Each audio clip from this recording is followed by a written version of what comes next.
ಯೇಸುವಿನ ಪರಿಶುದ್ಧ ನಾಮಕ್ಕೆ ಸ್ತೋತ್ರ ಉಂಟಾಗಲಿ. ಎಲ್ಲರಿಗೂ ಪ್ರೈಸ್. ಪ್ರತಿದಿನ ಯೇಸು ತನ್ನ ಮಾತುಗಳಿಂದ ಸಾಂತ್ವನ ನೀಡುತ್ತಾನೆ.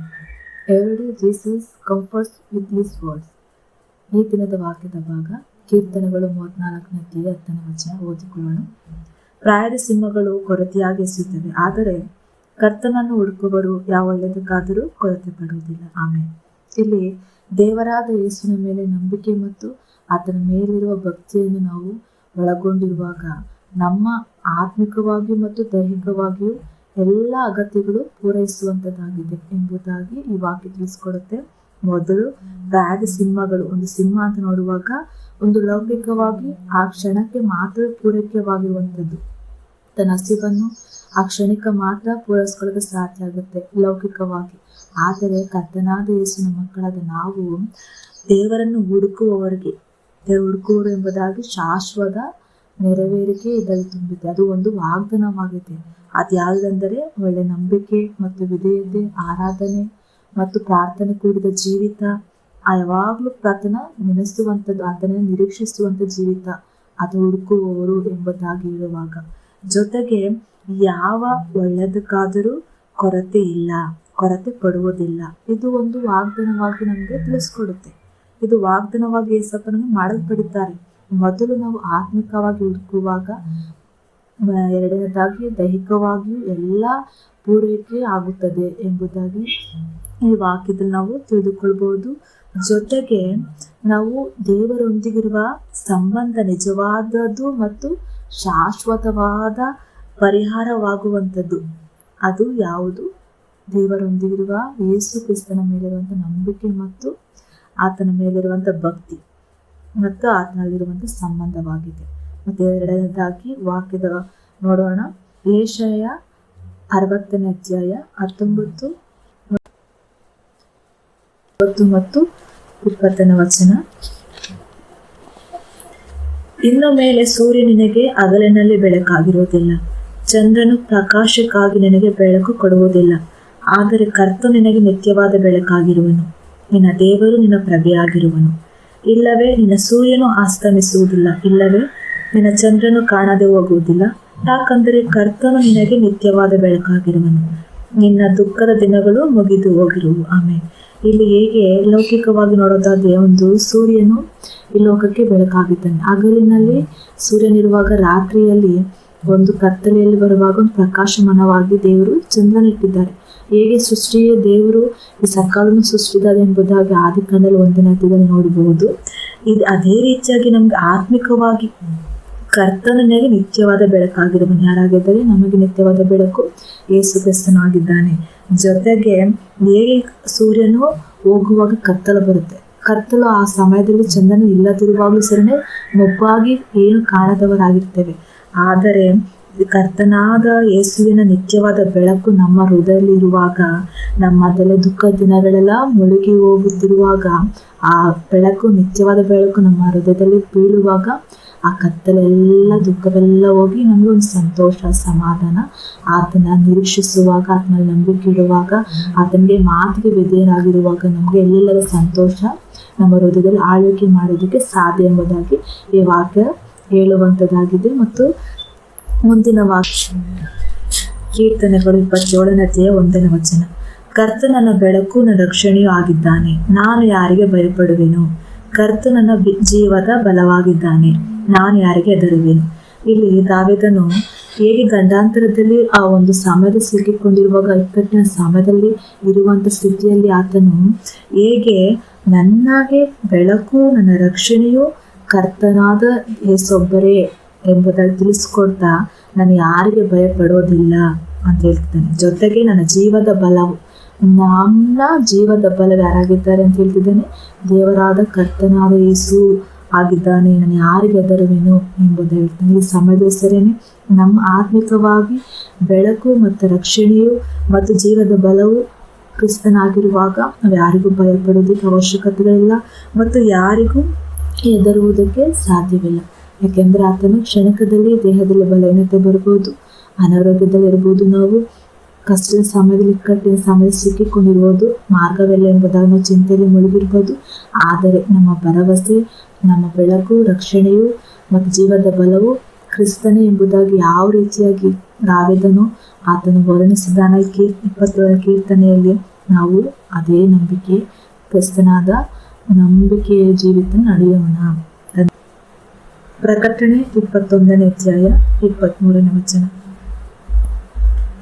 ಪಟ್ಟಣದಲ್ಲಿ ಬೆಳಕನ್ನು ಕೊಡುವುದಕ್ಕಾಗಿ ಸೂರ್ಯವಾಗಲಿ ಚಂದ್ರವಾಗಲಿ ಬೆಳಕಾಗಿಲ್ಲ, ಯಾಕಂದರೆ ಅದಕ್ಕೆ ದೇವರ ಮಹಿಮೆಯೇ ಬೆಳಕನ್ನು ಕೊಟ್ಟಿತು, ಕುರಿಮರಿ ಆದಾತನೇ ಅದರ ದೀಪ. ಆಮೇಲೆ ಇಲ್ಲಿ ಒಂದು ಪಟ್ಟಣಕ್ಕೆ, ನಾವಿರುವಂತಹ ಲೋಕಕ್ಕೆ ಬೆಳಕು ಒಂದು ಸೂರ್ಯನಾಗಿ ಇಟ್ಟಿದ್ದಾರೆ.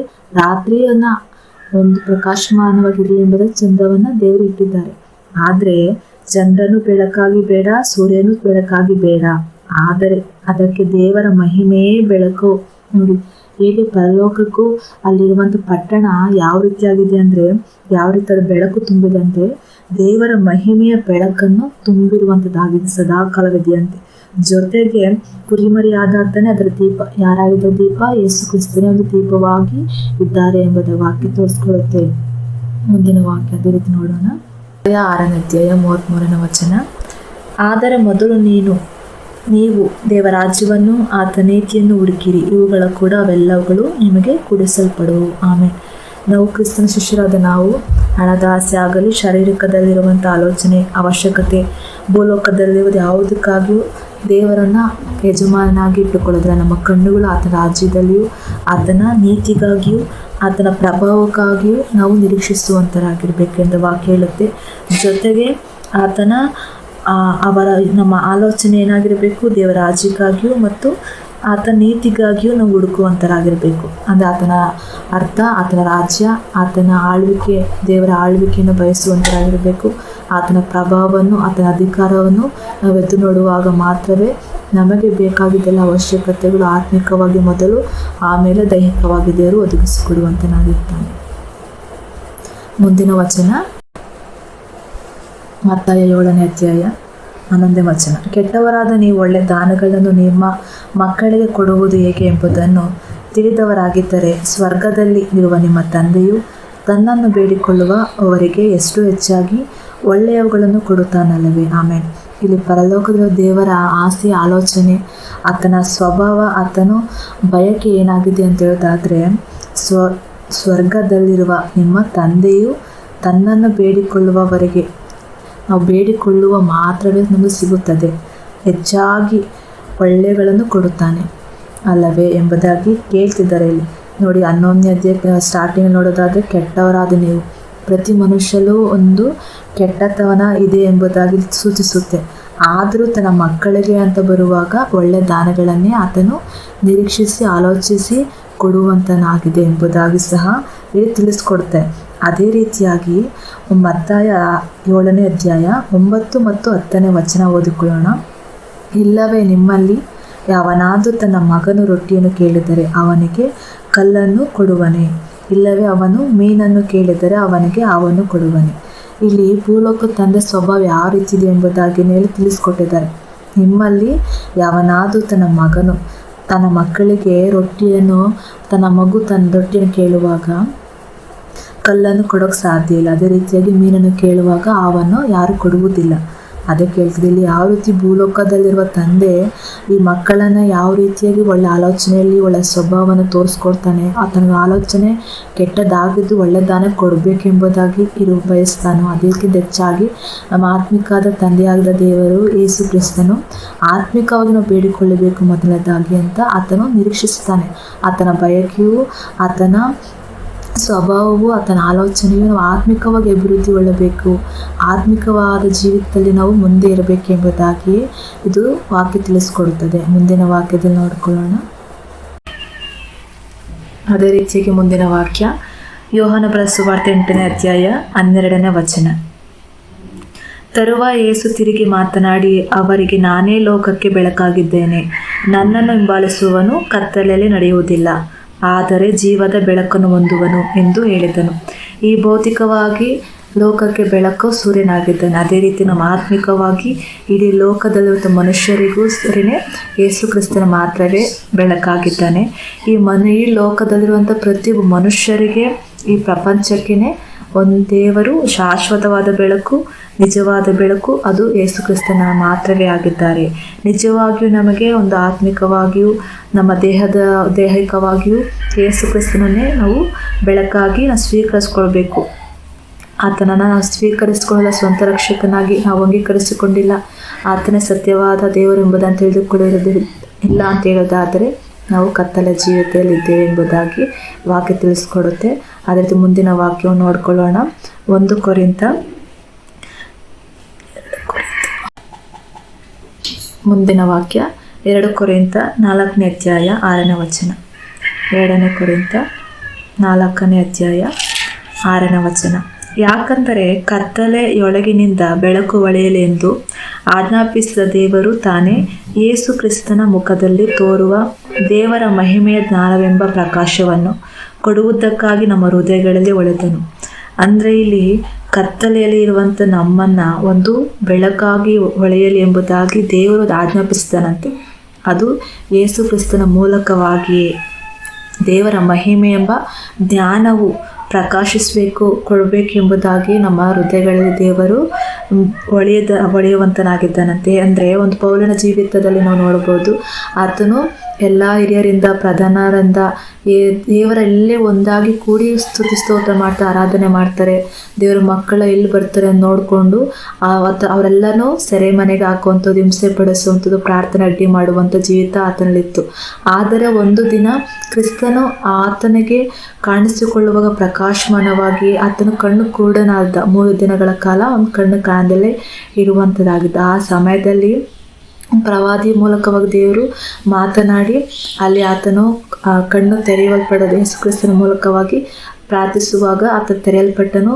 ಆವಾಗ ಒಂದು ವಿಷಯ ಹೇಳ್ತಾನೆ, ಇದು ನನ್ನ ನಿಮಿತ್ತವಾಗಿ, ನನ್ನ ಹೆಸರಿನ ನಿಮಿತ್ತವಾಗಿ ಎಷ್ಟು ಕಷ್ಟಪಡಬೇಕು ಎಂಬುದಾಗಿ ಆತನು ನಮ್ಮ ಪಾತ್ರೆಗೆ ಆರಿಸ್ಕೊಂಡಿದ್ದೇನೆ ಎಂಬುದಾಗಿ ಹೇಳ್ತಾ. ಅದೇ ರೀತಿಯ ಒಂದು ಕತ್ತಲಿದ್ದ ಅವನು ಹಿಂಸೆ ಪಡಿಸೋದಾಗಿರ್ಬೋದು, ಆತ ಅವನ ಸೆರೆಮನೆಯಲ್ಲಿ ಹಾಕಿಸಲ್ಪಡ್ಬೋದು, ಪ್ರಾರ್ಥನೆ ಮಾಡುವಾಗ ಅಡ್ಡಿ ಮಾಡಬಹುದು. ಎಂಥ ಇರುವಂಥ ಕಾರ್ಯ ಆತ ಕ್ಷಣ ಮಾತ್ರದಲ್ಲಿ ಏಸಪ್ಪ ಒಂದು ಬದಲಾವಣೆ ಕೊಡುವಂಥದ್ದು. ಒಂದು ಬೆಳಕಾಗಿ ಆತನಲ್ಲಿ ಬರುವಾಗ ಆ ಕತ್ತಲೆಯಲ್ಲಿರುವಂಥ ಜೀವಿತ ಎಲ್ಲ ಹೋಯಿತು. ಆದರೆ ಒಂದು ಯಾವ ರೀತಿ ಪ್ರಕಾಶ ಅಂತ ಹೇಳೋದಾದರೆ ದೇವರ ಮಹಿಮೆಯ ಜ್ಞಾನವೆಂಬ ಪ್ರಕಾಶನ ಹೊಂದ್ಕೋಬೇಕಾಗಿ ಆತನು ಕೊಡುವುದಕ್ಕೆ ಮುಂದಾಗಿದ್ದಾನೆ. ಅಂದರೆ ಮೋಶದಲ್ಲಿ ಹಳೆ ಒಡಂಬಡಿಕೆಯಲ್ಲಿ ಆತನು 40 ದಿನ ದೇವರ ಬಳಿಯಲ್ಲಿ ಮಾತನಾಡ್ಕೊಂಡು ಬರುವಾಗ ಆತನ ಮುಖವು ಒಂದು ಪ್ರಕಾಶಮಾನವಾಗಿ ಕೂಡಿದಾಗಿತ್ತು, ತುಂಬ ಬೆಳಕಿನಲ್ಲಿ ಕೂಡಿದಾಗಿತ್ತು. ಆದರೆ ಒಂದು ತಾತ್ಕಾಲಿಕವಾಗಿ ಅದು ಗತಿಸಿ ಹೋಗುವಂಥದ್ದು. ಆದರೆ ಹೊಸ ಒಡಂಬಡಿಕೆಯಲ್ಲಿ ನಾವು ನೋಡುವಾಗ ಯೇಸು ಕ್ರಿಸ್ತನೇ ಶಾಶ್ವತವಾದ ನಿತ್ಯವಾದ ಪ್ರಕಾಶಮಾನಾಗಿರುವಂಥ ಬೆಳಕು, ಅದು ಯೇಸು ಒಬ್ಬನೇ ಎಂಬುದಾಗಿ ನಮ್ಮ ಹೃದಯಗಳಲ್ಲಿ ಅದು ಶಾಶ್ವತವಾದ ಬೆಳಕನ್ನು ಕೊಡುವಾಗ ಒಂದು ಹೊಸ ನೂತನ ವ್ಯಕ್ತಿಯಾದ್ವಿ ನಾವು. ಆತನ ರಕ್ಷಣೆಯನ್ನು ಹೊಂದಕ್ಕೂ ಸಾಧ್ಯವಾಯಿತು. ನಮ್ಮಲ್ಲಿ ಒಂದು ಪರಿಪೂರ್ಣವಾದ ಸಮಾಧಾನ ಜೀವಿತ ನಡೆಸೋದಕ್ಕೆ ಇದು ಮಾರ್ಗವಾಗಿದೆ ಎಂದು ವಾಕ್ಯ ತಿಳಿಸ್ಕೊಡುತ್ತೆ. ಮುಂದಿನ ವಾಕ್ಯವ ನೋಡಿಕೊಳ್ಳೋಣ. 1 ಯೋಹಾನ 1ನೇ ಅಧ್ಯಾಯ 5 ಮತ್ತು 6ನೇ ವಚನ. ನಾವು ಆತನಿಂದ ಕೇಳಿ ನಿಮಗೆ ತಿಳಿಸುವ ವಾರ್ತೆ ಯಾವುದೆಂದರೆ ದೇವರ ಬೆಳಕಾಗಿದ್ದಾನೆ ಮತ್ತು ಆತನಲ್ಲಿ ಎಷ್ಟು ಮಾತ್ರವೂ ಕತ್ತಲೆ ಇಲ್ಲ ಎಂಬುದೇ. ನಾವು ಆತನ ಸಂಗಡ ಅನ್ಯೋನ್ಯತೆಯುಳ್ಳವರಾಗಿದ್ದೇವೆಂದು ಹೇಳಿ ಕತ್ತಲೆಯಲ್ಲಿ ನಡೆದರೆ ಸುಳ್ಳಾಡುವವರಾಗಿದ್ದೇವೆ, ಸತ್ಯವನ್ನು ಅನುಸರಿಸುವರಲ್ಲ. ಅಂದರೆ ಬೆಳಕಿನಲ್ಲಿ ನಡೆಯುವಾಗ ಯಾವುದೆಲ್ಲ ವಿಷಯ ನಮ್ಮಲ್ಲಿ ಇರಬೇಕೆಂಬುದಾಗಿ ತಿಳಿಸ್ಕೊಡ್ತಾ ಅದನ್ನು ನೆನೆಸ್ಕೊಳ್ಬೇಕೆಂಬುದಾಗಿ ಇದು ಹೇಳ್ಕೊಡುತ್ತೆ.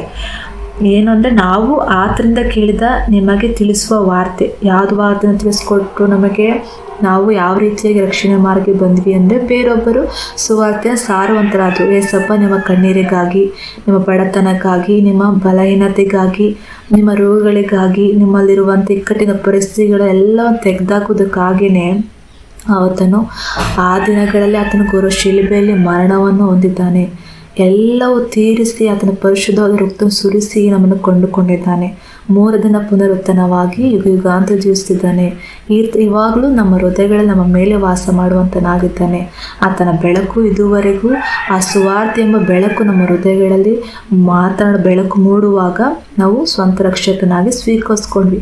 ಅದೇ ರೀತಿಯಾಗಿ ಸಹ ನಾವು ಈ ದಿನಗಳಲ್ಲಿ ಯಾರಾಗಿದ್ದಾರೆ, ನಮಗೆ ದೇವರು ಬೆಳಕಾಗಿದ್ದಾರೆ ಮತ್ತು ಆ ಕತ್ತಲೆ ಎಷ್ಟು ಮಾತ್ರಕ್ಕೂ ನಮ್ಮಲ್ಲಿ ಇಲ್ಲವೇ ಇಲ್ಲ. ಆಮೇಲೆ ಜೊತೆಗೆ ನಾವು ಆತ ಸಂಗಡ ಅನ್ಯೋನ್ಯತೆ ಉಳ್ಳವರಾಗಿದ್ದೇವೆ ಎಂಬುದಾಗಿ ಹೇಗೆ ತಿಳ್ಕೊಳ್ಳೋಕೆ ಸಾಧ್ಯ ಅಂದರೆ ನಾವು ಮತ್ತೆ ಹಳೆಯ ಕತ್ತಲೆ ಜೀವಿತ ಹೋಗೋದಿಲ್ಲ. ಬೇರೆಯವ್ರಿಗೆ ನಾವು ಬೈಯೋದರೆ ಮತ್ತೆ ಹಿಂತಿರುಗಿ ಬೈಯೋದಿಲ್ಲ. ಬೇರೆಯವರು ನಮಗೆ ಹೊಡೆಯುವಾಗ ನಾವು ಹೊಡೆಯುವುದಿಲ್ಲ. ಬೇರೆಯವ್ರು ನಮ್ಮನ್ನ ಹೀಯಾಳಿಸುವಾಗ ನಾವು ಆತನ ಹೀಯಾಳಿಸಬಾರ್ದು. ನಾವು ಆತನಿಗೆ ಅವ್ರಿಗಾಗಿ ನಾವು ಪ್ರಾರ್ಥಿಸಬೇಕು. ಅವ್ರಿಗಾಗಿ ದೇವರ ಮುಂದೆ ಮನವಿಗಳನ್ನಿಡಬೇಕು. ಎಲ್ಲ ವಿಷಯಗಳನ್ನು ನಾವು ಕ್ರಿಸ್ತನಲ್ಲಿ ಕೈಗೆ ಒಪ್ಪಿಸಿಕೊಡುವಂತನಾಗಿರಬೇಕು ಅಂತ ವಾಕ್ಯ ತಿಳಿಸ್ಕೊಡುತ್ತೆ. ಮುಂದಿನ ವಾಕ್ಯ ನೋಡ್ಕೊಳ್ಳೋಣ. ರೋಮಾಪುರ 14ನೇ ಅಧ್ಯಾಯ 17ನೇ ವಚನ. ರೋಮಾಪುರ 14ನೇ ಅಧ್ಯಾಯ 17ನೇ ವಚನ ಹೇಳುತ್ತೆ, ಯಾಕಂದರೆ ತಿನ್ನುವುದು ಕುಡಿಯುವುದು ದೇವರ ರಾಜ್ಯವಲ್ಲ, ಆದರೆ ನೀತಿಯು ಸಮಾಧಾನವು ಪವಿತ್ರಾತ್ಮನಲ್ಲಿರುವ ಆನಂದವೂ ಆಗಿದೆ. ಆಮೇಲೆ ನಾವು ಮೊದಲನೇದಾಗಿ ಯಾವ ರೀತಿಯಾಗಿ ಕೀರ್ತನೆಗಳು 34:10 ವಚನ ನೋಡಿದ್ವಿ. ಪ್ರಾಯದ ಸಿಂಹಗಳಾದ ಹೊಟ್ಟೆ ಹಸಿದಾವು, ಆದರೆ ಕರ್ತನ ಸನ್ನಿಧಿಯಲ್ಲಿ ಒಳ್ಳೆಯದಕ್ಕೆ ಬೇಡಿಕೊಳ್ಳುವಾಗ ಯಾವ ಮೇಲೆಗೂ ಕೊರತೆ ಇಲ್ಲ ಎಂಬುದಾಗಿ ಅದು ಒಂದು ವಾಗ್ದಾನವಾಗಿ ಸ್ವಲ್ಪ ಕೊಟ್ಟಿದ್ದಾರೆ. ನಿಜವಾಗಿ ನಮ್ಮಲ್ಲಿ ತಿನ್ನುವುದು ಕುಡಿಯುವುದು ಯಾವುದು ದೇವರ ರಾಜ್ಯವಲ್ವಂತೆ, ಯಾವುದು ದೇವರ ರಾಜ್ಯ ಎಂಬುದಾಗಿ ತಿಳಿಸ್ಕೊಟ್ಟಿದ್ದಾರೆ ವಾಕ್ಯದ ಮೂಲಕವಾಗಿ. ಆತ ನೀತಿಯು ಸಮಾಧಾನವು ಪವಿತ್ರಾತ್ಮನಲ್ಲಿರುವ ಆನಂದವು. ಕ್ರಿಸ್ತನಲ್ಲಿರುವಂಥ ನೀತಿ ಹೊಂದಿಕೆ, ಕ್ರಿಸ್ತನಲ್ಲಿರುವಂಥ ಸಮಾಧಾನ, ಪವಿತ್ರಾತ್ಮನಲ್ಲಿರುವ ಆನಂದ ನಾವು ಹೊಂದಿಕೊಳ್ಳುವುದಾದರೆ ಇದೇ ದೇವರಾಜ್ಯ ನಮ್ಮೊಳಗೆ ನೆಲೆಗೊಂಡಿದೆ ಎಂಬುದಾಗಿ ವಾಕ್ಯದಲ್ಲಿ ಹೇಳುವಂಥದ್ದಾಗಿದೆ.